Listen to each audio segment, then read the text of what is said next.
first thing you want to do is clear your fractions. And the smallest number that an 8, a 3, and a 6 will go into is 24. So multiply every term on both sides by 24. So here, 8 will go in 24 3 times. So you're left with 3 times 2p minus 1. And then here, 3 will go into 24 8 times. 8 times 7 would be 56p.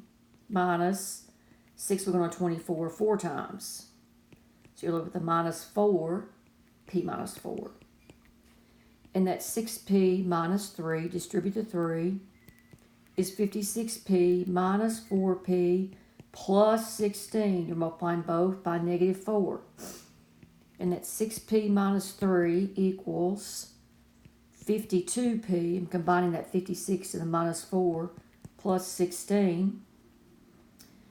And then let's do negative 3 minus 16 is negative 19. I subtracted 16 from both sides. And let's subtract 6 from both sides. And that's going to give you a 46p. So that's going to be negative 19 over 46 equal p after you divide both sides by 46.